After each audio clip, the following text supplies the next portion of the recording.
မင်္ဂလာပါခမရဲ့ဘဝမှာတငယ်ချင်းတယောက်ဒါမှမဟုတ်လူတယောက်နဲ့စကားပြောလို့အရန်ကောင်းနေတော့တွားစရာရှိလို့ဖြစ်ဖြစ်တခြားရေးကြီးကိစ္စပေါ်လာလို့ဖြစ်ဖြစ်စကားဝိုင်းဖြတ်ဖို့ခက်ခဲနေတာမျိုးကိုကြုံမှုပါလားထူးသဖြင့်ကျွန်တော်တို့မြန်မာလူမျိုးတွေကအားနာတတ်ကြတော့ငါစကားဖြတ်ပြောလိုက်ရင်ငါ့ကိုစိတ်ဆိုးသွားမလား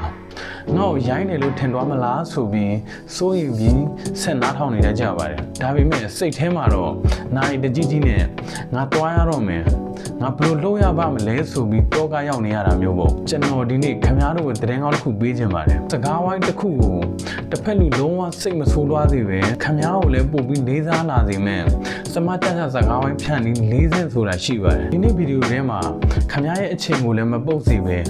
လူမှုဆက်ဆံရေးကိုပုံမခိုင်မြဲလာစေမယ်ဆက်ဆံရေးအတတ်ပညာကိုလက်တွေ့ကျကျပြောပြပေးသွားပါမယ်ပထမဆုံးလုပ်ရမယ့်အဆင့်ကကြိုတင်အချက်ပြရမ်းမှာစကားပြောနေတော့မှကဲငါသွားတော့မယ်ဆိုပြီးဒုံးဒီကြီးဖြတ်လိုက်ရင်တစ်ဖက်လူကအလေးထားမခံရဘူးလို့ထင်သွားနိုင်ပါတယ်ဒါကြောင့်စကားဝိုင်းအဆုံးမတက်ခင်စက္ကန့်30အလိုလောက်မှာစကားလမ်းကြောင်းအဆုံးတက်တော့မယ်ဆိုတဲ့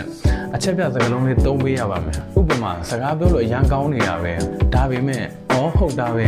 ဒါလေးတစ်ခုအခုမှတတိယလို့ဆိုတာမျိုးပေါ့ဒုတိယအဆင့်ကတော့ခိုင်လုံးတဲ့အကြောင်းပြချက်ပေးခြင်းပါအချက်ပြပြီးရင်ကိုတွားစရာရှိတဲ့အကြောင်းရင်းတော့မဟုတ်လုပ်စရာရှိတာကိုပြက်ပြက်သားသားနဲ့ရိုးရိုးသားသားအချင်းချုပ်ပြောပြလိုက်ပါစင်ဂျီအများကြီးပေးနေစရာမလိုပါဘူးဥပမာ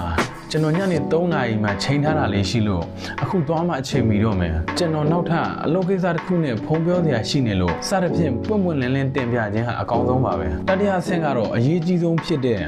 စကားဝိုင်းကိုအတိမပြုခြင်းပါတစ်ဖက်လူကိုတံမိုးထားကြောင်းပြသတဲ့အနေနဲ့ဒီနေ့စကားဝိုင်းဟာအရန်အဓိပ္ပာယ်ရှိကြောင်းညားနဲ့စကားပြောရတာအဆင်ပြေကြောင်းချီကျူးစကားပြောပေးပါဥပမာဒီနေ့ခင်ဗျားနဲ့စကားပြောရတာအတွေးမြင်အတစ်တွေရပြီးအရန်ပြောစရာကောင်းတယ်ဆိုပြီးတော့ပေါ့ဒါဆိုရင်တစ်ဖက်လူကအပေခံလို့မထင်တော့ပဲ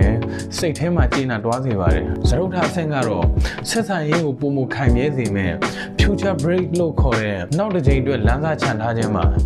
စကားကိုဒီတယ်ပဲဖြတ်ပစ်တာမဟုတ်ပဲနောက်တစ်ခါပြန်ဆုံမှုဂရီပေးတဲ့တပုံမျိုးလမ်းစာချန်ထားခြင်းပါဥပမာကျွန်တော်ခင်ဗျားနဲ့နောက်တစ်ချိန်ပြန်ဆုံမှ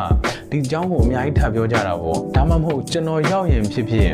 နောက်ရကြရင်ဖြစ်ဖြစ်ဖုံးဆက်လိုက်မယ်အဲကြမှာ AC ထပ်ပြောကြမယ်စသဖြင့်ပေါ့ဒီအဆင့်၄ဆင့်ကိုပေါင်းစပ်လိုက်ရင်စမကြကြစကားဝိုင်းဖြတ်ခြင်းတစ်ခုဖြစ်သွားပါပြီအနည်းချိုးရရင်တော့ပါဇက်ကပြောတဲ့စကားလုံးတွေအပြင်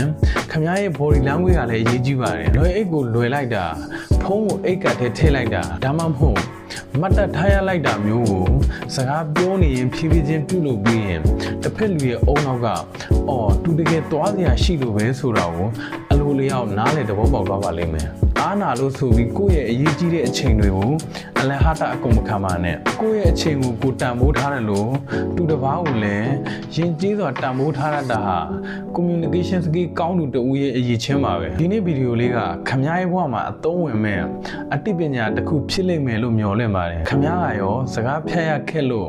အားနာပြီးနားထောင်ခဲ့ရတဲ့အခိုက်အတန့်တွေရှိလားကိုမင့်မှာဝင်များခဲ့ပါဦးအားလုံးကိုကျေးဇူးတင်ပါတယ်ခမ ्या